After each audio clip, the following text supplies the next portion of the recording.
Sahabatkus Renungan Harian Anak. Halo, selamat pagi. Gimana kabarnya hari ini? Semua sehat-sehat semua kan? Puji Tuhan.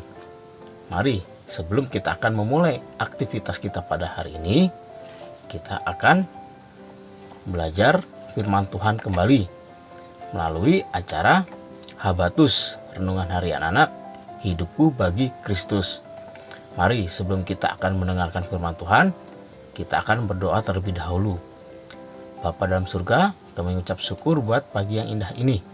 Kami boleh diberi kesehatan yang dari Tuhan saja. Sebentar kami akan belajar kebenaran firman-Mu. Pimpin kami supaya kami mengerti kebenaran akan firman-Mu. Terima kasih Bapa, hanya di dalam nama Tuhan Yesus kami berdoa dan bersyukur. Amin. Nah, adik-adik, renungan kita pada hari ini kita ambil dari Yeremia 28 ayat 1 sampai dengan 17 dengan judul Jangan ada dusta di hadapan Tuhan. Nah, nanti adik-adik bisa baca semua ayatnya ya di Yeremia 28 ayat 1 sampai 17. Di dalam ayat ini diceritakan bahwa Hananya menubuatkan berita gembira bagi umat Israel. Ia berkata bahwa dalam 2 tahun mendatang, perkakas rumah Tuhan yang diangkut ke Babel, juga Yekhonya bin Yoyakim Raja Yehuda berserta semua orang buangan akan pulang. Hananya memastikan bahwa hal itu akan terjadi dari pihak Tuhan. Ia menegaskan bahwa Tuhan yang akan mematahkan kuk dari Raja Babel. Nah, nubuat Hananya ini bertujuan untuk membatalkan nubuat dari Yeremia. Melalui Yeremia, Tuhan menantang para nabi palsu itu untuk bernubuat mengenai kepastian kepulangan perkakas rumah Tuhan yang diangkut ke Babel dan juga kepulangan Yoyakim Raja Yehuda beserta semua orang buangannya. Tantangan Tuhan dijawab oleh Hananya.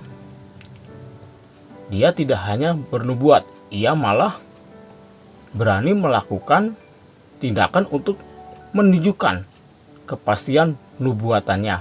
Gandar yang terpasang di tengkuk Yeremia diambil dan dipatahkannya.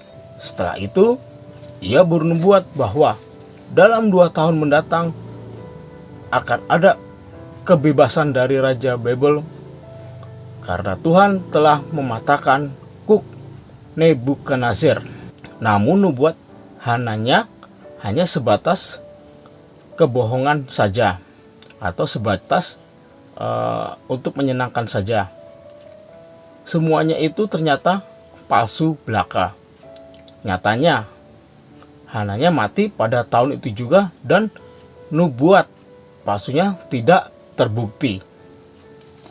Nah, adik-adik, kita tahu ya sekarang pada zaman sekarang ini banyak nabi-nabi palsu yang ada. Banyak nabi-nabi palsu yang muncul. Kita bisa saksikan di media sosial. Banyak di YouTube, di TikTok.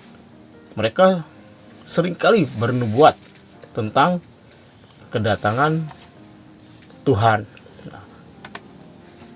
Pada zaman sekarang ini, nabi palsu silih berganti. Ada untuk mengganggu kehidupan umat Tuhan dengan cara memasukkan firman Tuhan. Kalau kita tidak sungguh-sungguh membaca dan merenungkan firman, dengan mudah nabi palsu akan memperdayai kita atau membohongi kita. Apalagi tampilan mereka pun memikat dan nubuatannya begitu meyakinkan kita. Seperti halnya nubuatan Hananya tersebut yang bernubuat kepada Yeremia di rumah Tuhan, di depan mata para imam-imam dan seluruh rakyat. Ia menyatakan bahwa nubuatnya itu berasal dari Tuhan.